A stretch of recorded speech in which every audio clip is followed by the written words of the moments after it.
সঙ্গে যুক্ত রয়েছেন দ্য ফিনান্সিয়াল পোস্টের উপদেষ্টা সম্পাদক সিনিয়র সাংবাদিক এম এ আজিজ, আপনাকে স্বাগত জানাচ্ছি। আমি প্রথমে একটু গণভোট বিষয়ে আপনার মতামত জানতে চাই। বেশ কিছুদিন ধরে প্রায় 20-25 দিন বা 1 মাস হয়ে গেছে গণভোটের হ্যাঁ পক্ষে প্রচারণা চালাচ্ছে খোদ সরকারের উপদেষ্টারা, এবং উপদেষ্টারা গিয়ে সরকারি কর্মকর্তাদের বলছেন যে আপনারা হ্যাঁ পক্ষে প্রচার চালান। এটি নিয়ে তীব্র বিরোধিতা উঠেছে, আপনার মন্তব্য? দেখেন, আমি আগাগোড়া থেকেই বলছি এই গণভোট অবৈধ। কারণ বর্তমান সংবিধানের 106 অনুচ্ছেদ অনুযায়ী সুপ্রিম কোর্টের রেফারেন্স নিয়ে এই রাষ্ট্রপতি তার কাছে সংবিধান সমুন্নত রাখার জন্য এই অন্তর্বর্তীকালীন সরকার ওত নিয়েছে। সুতরাং সংবিধানের সাথে সাংঘর্ষিক কোনো কিছুই এই সরকারের করার এখতিয়ার নেই। আপনি দেখেন, গণভোট এই সংবিধানে নাই। সংবিধানে যেহেতু নাই, প্রেসিডেন্টের আদেশ, সংবিধান জীবিত থাকতে প্রেসিডেন্টের আদেশ বা প্রধান উপদেষ্টার আদেশ দিয়ে কোন প্রজ্ঞাপন জারি বা আদেশ জারি করে কোন ভোট যে ছাড়া হয়েছে, তাদের এই আদেশ দেওয়ার এখতিয়ারও নাই।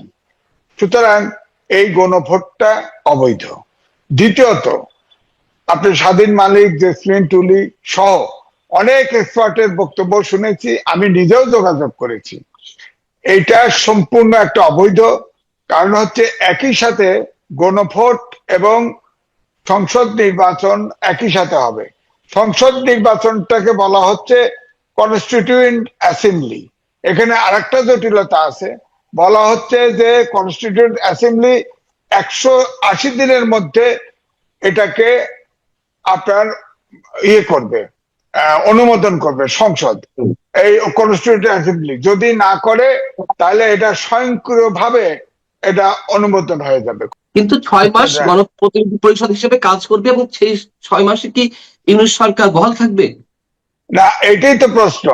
এটাও এক্সপার্টরা বলছে যে ওই 6 মাস যেহেতু কনস্টিটিউয়েন্ট অ্যাসেম্বলি আপনার বহাল থাকবে, ওই 6 মাস পর্যন্ত দেখা যাবে যে এই সংসদ ওত নিতে পারছে না, সরকার গঠন করতে পারছে না। তখন ইউনূস সরকারই তো বিকল্প আছে, তো তারাই থাকবে। অর্থাৎ এই সিস্টেমে 6 মাস নির্বাচন পিছিয়ে যাচ্ছে একটা অবৈধ কাজে।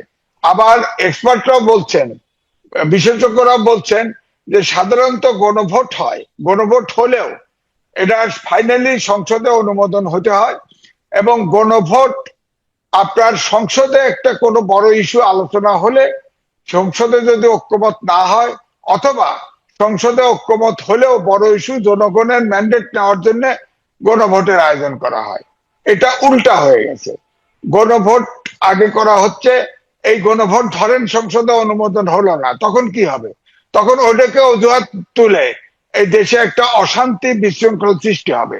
তখন যে সরকার, ধরেন বিএনপি হোক, জামাত হোক, যারা সংখ্যাগরিষ্ঠতা পাবে, সরকার গঠন করতে পারবে, তাদেরকে যদি সরকার গঠন করতে না দেওয়া হয়, তারা তো আর বসে থাকবে না। তখনই কিন্তু আর ডক্টর মোহাম্মদ ইউনূসও কিন্তু সরকার ছাড়তে চাইবে না। তখন তো দেশের অবস্থা ভয়াবহ আকার ধারণ করতে পারে। সুতরাং এই গণভোটে এখন আপনি দেখেন, ডক্টর মোহাম্মদ ইউনূস পুরা সরকারি মেশিনারি আপনার লাগিয়ে দিয়েছে হ্যাঁ ভোটের জন্য, হ্যাঁ ভোটের পক্ষে। এখন আমি বলেছিলাম ডিসি, এসপি, ইউএনও তারা নির্বাচন পরিচালনা করবে, তো তারা কি করবে? তাদেরকে তো ব্যবহার করা হচ্ছে। তো সুতরাং এখন ইলেকশন কমিশন থেকে বলা হয়েছে যে যারা নির্বাচনের সাথে জড়িত তাদেরকে অবশ্যই নিরপেক্ষ থাকতে হবে, না হলে তাদের বিরুদ্ধে ব্যবস্থা নেওয়া হবে। এখন এই যে ঝামেলা তৈরি হলো, এখন ডিসি, এসপি তারা কি করবে? সরকার বলছে গণভোটে হ্যাঁ করো, ইলেকশন কমিশন বলছে না করো। অফিসিয়ালি ইলেকশন কমিশনের অধীনে সরকারি কর্মকর্তারা, বুঝলাম, কিন্তু সরকার যেখানে বলছে টোটাল মেশিনারিজ লাগাই দিছে হ্যাঁ ভোটের পক্ষে, তাহলে এটা কি হবে? এটা নিয়ে তো জটিলতা হবে।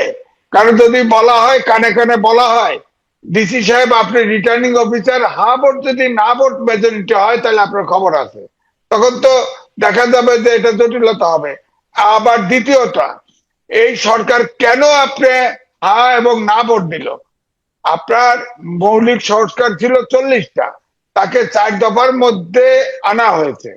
অন্য ভাষার কারসাজি দিয়ে সবকিছু ঢুকানো হয়েছে। এখানে নো কনফিডেন্স ছিল, সেগুলো উধাও হয়ে গেছে। এখন আপনি যে এটা দিলেন, এটা ধরেন যদি না ভোট জিতে যায়, তখন কি অভ্যুত্থান ঘটে নাই? সরকার পরিবর্তন ঘটে নাই? ছাত্র জনতা কি জীবন দেয় নাই? এগুলো প্রশ্ন তো আসবে। তখন এই গণভোটে জুলাই সনদের অবস্থা কি হবে? আবার বিভিন্ন জন বলা হচ্ছে যে এই সরকারের বৈধতার কারণে আপনার গণভোটে ভোট দেওয়া দরকার। এই সরকারের তো অবৈধ, শুরুর থেকেই অবৈধ, শুরুর থেকেই অবৈধ। সুপ্রিম কোর্টের যে 106 অনুচ্ছেদের যে আপনার রেফারেন্স নিয়েছে সুপ্রিম কোর্টের, পরে আমি তো নিজে বলেছি যে সেনা নিবাসে 626 জন আশ্রয় নিয়েছিল। তার ভিতরে প্রধান বিচারপতি আছে, অ্যাপিলেট ডিভিশনে আরো বিচারপতি আছে, রেফারেন্স কাকে দিল? আজ পর্যন্ত তো রেফারেন্সের কোনো কাগজ দেখতে পেলাম না। কেউ না, বলছে যে অ্যাটর্নি জেনারেল অ্যাপিয়ার করেছিল। অ্যাটর্নি জেনারেল কেন অ্যাপিয়ার করবে? হ্যাঁ, তো সেটা কই, ডকুমেন্ট কই? তবে দেশে যাতে ভ্যাকুয়াম তৈরি না হয়, প্রেসিডেন্ট বলেছে রেফারেন্স নেওয়া হয়েছে, আমরা এটা স্বীকার করেছি।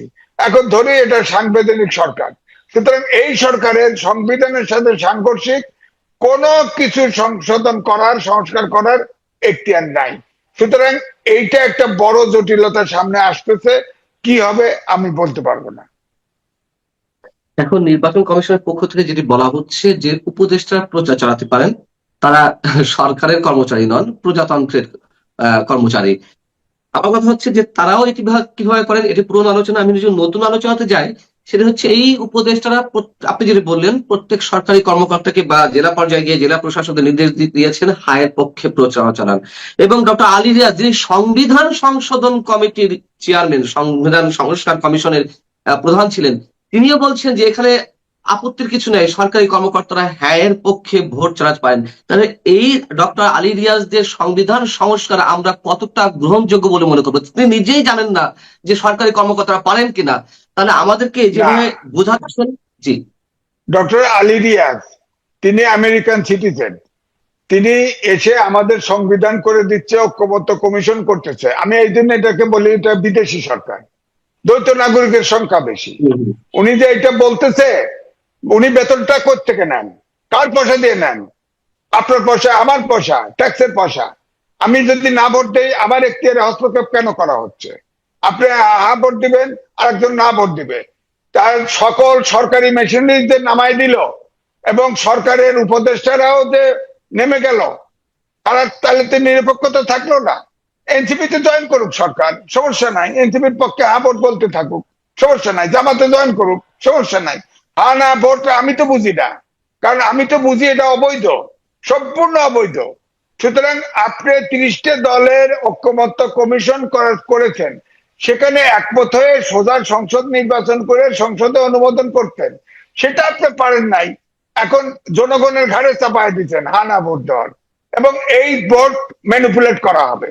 আপনি দেখবেন হা ভোট জেতানোর জন্য যত সিল মারাতে হয় এই ইউনিট সরকার এটা মারবে, এবং নতুন করে জটিলতা তৈরি করবে এই দেশে। আমাদের এখন যে সরকার যে অবস্থায় নিয়ে গেছে দেশটাকে, নির্বাচন ছাড়া কোনো বিকল্প নাই। এটা যদি অন্যথা হয়, তাহলে বুঝতে হবে এই সরকারের কারণে হচ্ছে, এবং এই সরকারই দায়ী হবে। তখন তো 6 তলা উঠছে লাফায় লাফায়, উনি তো তখন কি করবে আমি জানি না। এখন তো ওনার সেই ইমেজ পৃথিবীতে নাই। কারণ হচ্ছে উনি বলেছিল, যখন নোবেল প্রাইজ পেয়েছিল তখন উনি বলেছিল যে দুর্ভিক্ষকে জাদুঘরে পাঠাবো। এখন জাদুঘরে তো দুর্ভিক্ষ তো এখন হয়ে গেছে। বাংলাদেশে 3 কোটি লোক বেকার হয়ে রয়েছে, 3 কোটি। এখন মধ্যবিত্ত নিম্ন মধ্যবিত্তে চলে গেছে, নিম্ন মধ্যবিত্ত হতদরিদ্র হয়ে গেছে, দুর্ভিক্ষ তো রয়েই গেছে মাঠে। এখন বাংলাদেশে তো দুর্ভিক্ষ আছে। এরপরে 3-0 থিওরি নিয়ে ওয়ার্ল্ডে চটপট করছে। এই 3-0 কি? প্রথম হলো জিরো প্রভার্টি। প্রভার্টি এখন তো সব বাজারে যাইতে পারি না, সব প্রভার্টি। তারপরে বলতেছে যে জিরো ইমিশন। ইমিশন কি? এই যে ধোঁয়া, কালো ধোঁয়া। ঢাকা শহর বাংলাদেশে বসবাসের অনুপযুক্ত শহর। এখন বায়ু দূষণের 2 নম্বর বাংলাদেশ পৃথিবীর মধ্যে। ঢাকা এই মহানগর। তো সুতরাং উনি তো এটাও করতে পারলেন না। তা আরেকটা জিরো হলো জিরো আনএমপ্লয়মেন্ট। এখন তো 3-4 কোটি লোক বেকার। তো উনি করতেছেটা কি? দেশে আপনার বিনিয়োগ নাই, ব্যবসা নাই, কিছু নাই, বাজার ব্যবস্থা। এই যে দেখেন, এই যে এখন নিউজে দেখলাম যে রোজার আগের জন্য আপনার সব ওই যে ছোলা ডাল এগুলো আনতেছে, এখন আনলোড করতে পারতেছে না। আপনি বলেন তো দেখি, এই এই সরকার দ্রুত ইলেকশন দিয়ে আপনার রাস্তা পাবে। এখন তারা কোন ষড়যন্ত্রে, কোন দেশের, আমাদের দেশের সবসময় নির্বাচনে পরাশক্তি গুলো অ্যাক্টিভ হয়। এখন আমাদের এই সরকারের মধ্যে অনেকেই আমেরিকান সিটিজেন আছে। এখন আমেরিকান সেইটা করবে, এটা কি করে, এদিকে কর বসানোর সময় গোপন চুক্তি করে আসছে, সেই চুক্তির ভিতরে কি আছে জানি না। আপনি দেখেন আওয়ামী লীগ ফেসিবাদের সময় শেখ হাসিনা আপনার নোয়াখালী চিটিগার কানেক্টিং জায়গায় একটা ইপিজেড করার প্রোগ্রাম ছিল। হ্যাঁ, সেখানে এখন অস্ত্র কারখানা করা হচ্ছে। আমাদের মেশিন টুলস ফ্যাক্টরি আছে না, অস্ত্র বানানোর কারখানা আছে না, ওখানে কেন করা হবে? কার উদ্দেশ্যে, কার প্রয়োজনে এটা করা হবে বলেন? ইলেকশন হলো আর 15-20 দিন পর। আপনি এগুলো সরকার কেন করে? আপনার 6300 স্কোয়ার ফিটের বাড়ি বানাচ্ছে আপনার মন্ত্রীরা হবে নাকি?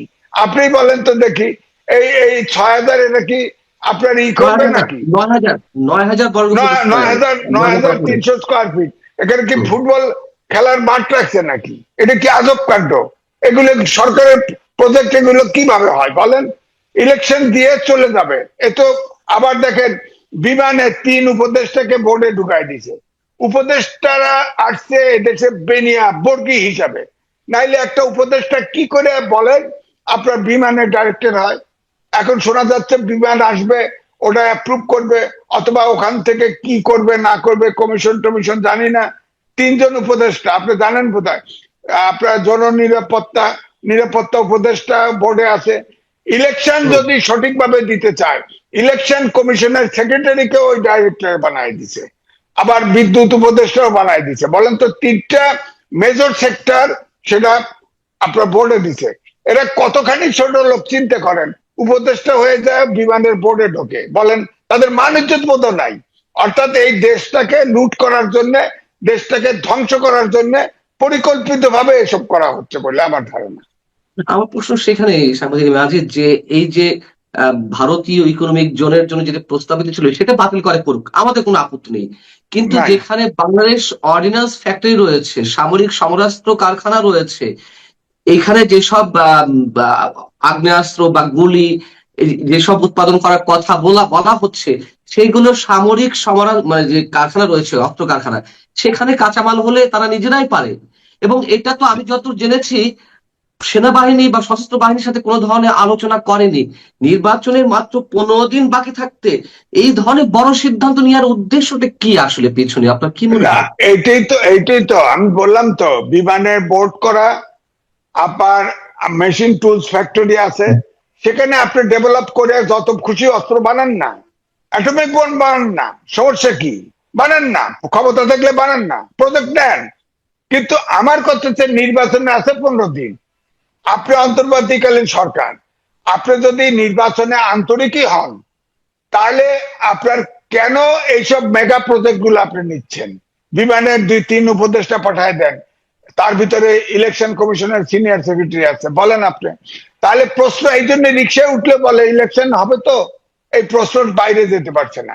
কারণ পৃথিবীতে আমার মনে হয় একমাত্র আল্লাহ ছাড়া ডক্টর মোহাম্মদ ইউনূসের মনের খবর কেউ জানে না। উনি যে কি খেলা কি করবে আল্লাহ জানে, দেশটাকে কোথায় নিয়ে ফেলবে। এদিকে বিশ্ব ব্যাংক, আমি অনেক ডিটেল বলবো না, বিশ্ব ব্যাংক ফরকাস্ট করেছে এই বছরের শেষে জিডিপি গ্রোথ হবে 3.5%। অর্থাৎ এই ইলেকশনটা যদি না হয় তাহলে এই দেশে দুর্ভিক্ষ হবে। তো দুর্ভিক্ষ কে সামাল দেবে বলেন আপনি? এই জন্য আমি বলছি যে যত ঝামেলাই হোক না কেন, এই সরকারের উচিত নির্বাচন দিয়ে নির্বাচিত সরকারের কাছে ক্ষমতা হস্তান্তর করে বিদায় দেওয়া, নইলে দেশটা কিন্তু ভয়ানক বিপদগ্রস্ত হবে বলে আমার কাছে মনে হচ্ছে। আমি এই অস্ত্র কারখানার বিষয়ে একটু আপনাকে জিজ্ঞেস করি। তুরস্ক, চীন, পাকিস্তান এরা নাকি এক ফ্রন্টে এসেছে বাংলাদেশকে কেন্দ্র করে, এরা আলাদা একটা জোট, মানে বাংলাদেশ কেন্দ্রিক আর কি আমরা। এবং যতদূর জানি তুরস্ক এখন যুক্তরাষ্ট্রের প্রক্সি করে, মানে যুক্তরাষ্ট্র কোথাও সরাসরি ইনভলভ হলে সেখানে তো বিরোধিতা আসে, আমাদের মনে একটা তুমুল সন্দেহ জাগে, এখন তাদের হয়ে প্রক্সি করে। এই এরকম কোন খেলা, মানে গভীর কোন ষড়যন্ত্রের মধ্যে আমরা পড়েছি কিনা, এবং সেটি এরা বাস্তবায়ন করছে কিনা? আমার কাছে মনে হয় তাই। কারণ আমি তো আগেই বললাম যে আমাদের দেশে নির্বাচন হলে সকল পরাশক্তি অ্যাক্টিভ হয়। অর্থাৎ আমাদের যে জিওগ্রাফিক ভৌগোলিক অবস্থা, তাতে করে আপনি দেখেন সারা বিশ্বে 80টা সেনা ঘাঁটি আছে আমেরিকার, এই জোনে নাই, সাউথ ইস্ট এশিয়ার ভিতরে কোনো নাই। তো এখন ধরেন আমেরিকা তো শেখ হাসিনা কিন্তু বলেছিল যে আমরা ওই সন্দ্বীপ দিলেই আমার সরকারে থাকার সমস্যা নেই, ওই দ্বীপ দিলেই। এগুলো কথার কথা হয়তো আমরা বিশ্বাস করি নাই বা করি না, এটা হতে পারে, হতে পারে। কারণ তাদের এই সাবকন্টিনেন্টে আমেরিকার খবরদারির জন্য এখানে একটা সেনাঘাঁটি দরকার এই অঞ্চলে, এবং সেটা বাংলাদেশ আপনার সবচেয়ে উপযুক্ত প্লেস। এটার যে ওই কারখানা, অস্ত্র কারখানার ভিতরে এই আমেরিকার ইন্ধন নাই বা আমেরিকার ইচ্ছা নাই, গোপন চুক্তির ভিতরে যে ওটা নাই, এটা কেমন করে বুঝবেন আপনি? আমার বক্তব্য হচ্ছে যে আপনি তো এটা শুরু করতে পারবেন, শেষ তো করতে পারবেন না। এটা তো বিশাল ব্যাপার, বিশাল প্রজেক্ট। যেমন মন্ত্রীদের জন্য ফ্ল্যাট বানাচ্ছেন 9,030 করে, এটা তো শেষ করতে পারবেন না। এটা টেন্ডার দিবেন কি? টেন্ডার দিয়ে কমিশন খাওয়া বিদায় হবেন নাকি? আমি তো বুঝতেছি না। নাকি বাইরের কোন এজেন্ডা বাস্তবায়ন করতেছেন? জাস্ট বাস্তবায়ন। আপনি ধরেন এই যে যে যে অস্ত্র কারখানা করার চেষ্টা করা হচ্ছে, অস্ত্র তৈরি করার, এটা তো হয়তো কোনো দেশকে দিয়ে ফেলবে, কিন্তু ওখান থেকে কমিশন খাওয়া যাওয়া যাবে, কিন্তু ওটা তো তৈরি শেষ করতে পারবে না, শুরুও করতে পারবে না। কেন ফিজিবিলিটি তাদের স্টাডি অনেক কিছু আছে। তাদের যদি এই ধরনের কোনো ডিজাইন থাকে, না আরো 5 বছর 10 বছর থাকবে, যেটা আপনি বললেন ডক্টর ইউনূসের মনের কথা এক আল্লাহ ছাড়া আর কেউ জানে না, যদি এই ধরনের টার্গেট তাদের ভিতরে থাকে? না, থাকলে তো তখন পার্লামেন্ট, সংসদ তো নির্বাচন হবে, মেজরিটি কেউ না কেউ পাবে, সেটা জামাত পাক আর বিএনপি পাক। এবং ওই সিচুয়েশনে আপনি দেখবেন এই সরকার তখন পালানো ছাড়া রাস্তা থাকবে না। কিন্তু তখন সেই ওই নির্বাচন কি অভ্যুত্থানের মতো আসলেই হবে? সব শক্তি এক হবে, কিন্তু সব সেই নির্বাচন শক্তি কি এক হবে। আসলেই হবে 12 তারিখে? মানুষের মনে তো এখন অনেক ধরনের সন্দেহ রয়েছে। আল জাজিরাতে একটি রিপোর্ট প্রকাশ হয়েছে যে আইন শৃঙ্খলা পরিস্থিতি ভয়াবহ এবং আন্তর্জাতিক বিশেষজ্ঞরা আশঙ্কা করছেন 12 তারিখের নির্বাচন নিয়ে। এই ধরনের ইঙ্গিত দেওয়া হয়েছে আল জাজিরা রিপোর্ট, যেটি মঙ্গলবার প্রকাশিত হয়েছে। না, সন্ত্রাস সংঘর্ষ যতটুকু হচ্ছে, আমাদের নির্বাচনের সময় এই কালচার এটুকু হয়ে থাকে, আমি মানে নিলাম। কিন্তু এই যে ডক্টর মোহাম্মদ ইউনূসের কি ষড়যন্ত্র আছে, এটা তো পরিষ্কার হওয়া যাচ্ছে না। আপনি বলেন এইসব কারণে তো মনে হয় মানুষের ভিতরে ধোঁয়াশা। ইলেকশন উনি সঠিকভাবে দিবে কিনা জানি না। গণভোট এবং সংসদ নির্বাচন একই সাথে করে এই জটিলতা তৈরি করছে, এবং অবৈধ কিছুতে, এবং তিনি এই সংবিধানের 7-এর ক এবং খ অনুচ্ছেদ আছে, হ্যাঁ, সেখানে বলা আছে যে এই মৌলিক ইস্যুতে, সংবিধানের মৌলিক কোনো কিছু সংশোধন করলে রাষ্ট্রদ্রোহী মামলাতে পড়বে। এই সরকার, আমার ধারণা, তারা এই সংস্কার যতক্ষণ পর্যন্ত এই আপনার কনস্টিটিউয়েন্সি অ্যাসেম্বলি পাস না করবে, ততক্ষণ এরা সরকার সরকার ছাড়বে না। কারণ হচ্ছে যে তারা আসলে দায় মুক্তি পেতে চায়। তারা নিজেরাও বোঝে তারা আইনের বাইরে সরকার যত কিছু করছে সব অবৈধ, তাদের সবকিছু অবৈধ, সংসার টস্কার সব অবৈধ। সুতরাং তাদের দায় মুক্তি ছাড়া মুক্তির কোনো পথ নাই। শেখ হাসিনাকে রায় দিয়েছে না, শেখ হাসিনাকে আমি ফেরত আনতে চাই না, এরকম ইউনূসকেও একসময় ফেরত আনতে চাইতে হতে পারে। সুতরাং তাদের উচিত হবে, এখন আমার মনে হয় তারা পারে নাই দেশ চালাতে। সব এনজিও, কয়েকজন, এক ফুট এনজিও, এক ফুট আমলা, এক ফুট প্রফেশনাল শিক্ষকেরা সরকার চালানোর কেউ বোঝেই নেই কিছু। ছাত্র রাজনীতির ব্যাকগ্রাউন্ড অন্তত না থাকলে সরকার চালানো সম্ভব। এই সরকার একদমই টোটালি ব্যর্থ হয়ে গেছে। এই সরকার ইমিডিয়েটলি নির্বাচন দেওয়া উচিত, এবং দেশের যদি কোন রকম মমত্ববোধ থাকে তাহলে নির্বাচন দিয়ে তাদের বিদায় দেওয়া উচিত। তারা আর নির্বাচন পারছে দিচ্ছে, না। নির্বাচন তো দিচ্ছে, কিন্তু সেই নির্বাচনটি এর মধ্যে মানে অনেক বেশি কন্ট্রোভার্সিয়াল হয়ে পড়েছে। তাহলে সেই না, নির্বাচন নির্বাচন দিচ্ছে, কিন্তু নির্বাচনের ভিতরে আমি তো কয়েকটা উদাহরণ দিলাম, জটিলতা তো তৈরি হচ্ছে। আমি সেটাই জটিলতা বলছি। তো ভয়াবহ জটিলতা তৈরি হতে পারে। তো এটা উনি খোলসা করে না কেন? কোনো উত্তর দেয় না। ওনার প্রিয় ছাত্র মাহমুদুর রহমান মান্না ছিল, হ্যাঁ, মান্না ভাই, তিনিও আমার সাথে টক শোতে বলছে, উনি খালি শোনে, উত্তর দেয় না, প্রশ্ন করলে উত্তর দেয় না, উনি কারো কথা শোন না, ওনার পেটের ভিতরে সব তার পরিকল্পনা, কাউকে জানায় না, শুধু এটা বাস্তবায়ন করে। এখন উনি কি করতেছে উনিই জানেন। তবে আমাদের কাছে উপসর্গ একটাই, যে ইলেকশন কমিশনের সেক্রেটারিকে ট্রান্সফার করা, আপনার এই যে বড় বড় প্রজেক্ট নেওয়া, অস্ত্র তৈরি করা, এগুলোর ভিতরে অবশ্যই বিদেশি এজেন্ডা বাস্তবায়নের প্রতিশ্রুতি তার আছে, এবং এটা নিয়ে দেশে একটা জটিলতা হবে, তাতে তার সরকার থাকা দীর্ঘায়িত হওয়ার সম্ভাবনা আছে। অনেক অনেক ধন্যবাদ ইমাম আজিজ। তো তারপরেও যাওয়ার আগে, শেষ করার আগে একটা প্রশ্ন আপনাকে করি, উত্তরটা নিতে চাই। এই যে ডক্টর আলী রিয়াজরা যে বয়ান দিচ্ছিলেন, সরকারি কর্মকর্তারা প্রচার করতে পারবেন, হ্যাঁ এর পক্ষে প্রচারণা চালাতে পারবেন, উপদেষ্টা বিভিন্ন জেলায় জেলায় গিয়ে তারা এই ধরনের কথাবার্তা বলছেন, এখন যে এটি দণ্ডনীয় অপরাধ, এই দণ্ডটা এখন কে দিবে? দেওয়ার কোনো ক্ষমতা আছে কারো? না, এই মুহূর্তে তো আপনি দেখেন না, ওই এক মাহাদি নামে এক ছেলে, বাচ্চা ছেলে, থানায় যা বলছে না, এই বেটা পোড়ায় দেবো, আমরা থানা পোড়ায় দিছি, আমার লোক ছাড়ে দে। তারপরে আবার থানায় গেছে, রাত্রে তাদের বেল দিয়ে দিছে, কোর্টে গেছে, বেল দিয়ে দিছে। তো এখন তো দেখেন পুলিশও ট্রমাতে, তখন বিচারকও ট্রমাতে আছে। তাহলে এখন এই জন্য দেশটা এমন অবস্থায় আছে, কে বিচার, কোথায় বিচার, আমি তো দেখতে পাচ্ছি না। আপনি দেখেন, একটা একটা ছেলেকে, আপনার ছাত্রলীগের ছেলেকে জেলে আটকায় রাখছে, তার ওয়াইফ এবং বাচ্চা, এটা কি হয়েছে জানি না, তবে আত্মহত্যা করেছে, মৃতদেহ হসপিটাল জেলখানার গেটে নিয়ে গেছে, তাকে প্যারোলে মুক্তি দেয় নাই, এখন আবার জামিন দিছে। এই জামিনটা আগে দিলেন না কেন? আর প্যারোলে মুক্তি দিলেন না কেন? তার স্ত্রী, তার বাচ্চা, সে বলার সময় একটা কথাই বলছে, আমি আমি স্বামী হতে পারলাম না, আমি বাবা হতে পারলাম না। বলেন, এই অভিশাপ তো লাগবে গায়ে, এইটা অভিশাপ। আপনি প্যারোলে তার নিজের স্ত্রী, কন্যা মারা গেছে, তাকে দেখতে দিলেন না, প্যারোলে দিলেন না। আবার দেখেন, আওয়ামী লীগের মন্ত্রী ছিল হুমায়ুন সাহেব, তিনি তো বিনা চিকিৎসায় তাকে থানায় হসপিটালে আনা হয়েছে, হসপিটালে মারা গেছে, তাকে ডান্ডা বেরি সহ হ্যান্ডকাপ পরা সহ তাকে পাঠানো হয়েছে, বলেন। এবং নরসিংদীতে সর্বকালের সর্ববৃহৎ জানাজা হয়েছে। এগুলো অমানবিক। আমরা মানবাধিকার, সার্বজনীন মানবাধিকার ঘোষণাপত্রের জাতিসংঘের স্বাক্ষর করেছি না, এগুলো তো জবাবদিহি করতে হবে। কেউ যদি মামলা করে, এটার উত্তর দিবেন কি? জাতিসংঘের ঘোষণাপত্রে তো স্বাক্ষরিত, বাংলাদেশ স্বাক্ষর করা দেশ, সুতরাং এগুলা সরকার কোনো দিক থেকে কিছু পারছে না। তারা, আপনি শুরু থেকে দেখেন, জামাত এনসিপি যা দাবি করে তাই মানে, এখন গণভোটও তারাই চাচ্ছে, সরকারও চাচ্ছে। আমি এই জন্যই বলছি, সরকার জয়েন করুক, এনসিপিতে জয়েন করুক, এনসিপিতে তারই দল, এনসিপিতে জয়েন করুক, জয়েন করে ভাবর চাকা যা, সরকারে থেকে কেন?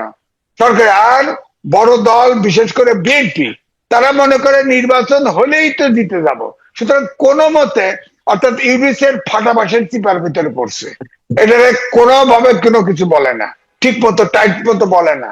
এই ইউনুসকে এখন সব দল মিলে তাকে বিদায় দেওয়া উচিত, কারণ এই দেশটাকে ফোকলা করে ফেলছে সে। অনেক অনেক ধন্যবাদ সাংবাদিক ইমাম আজিজ।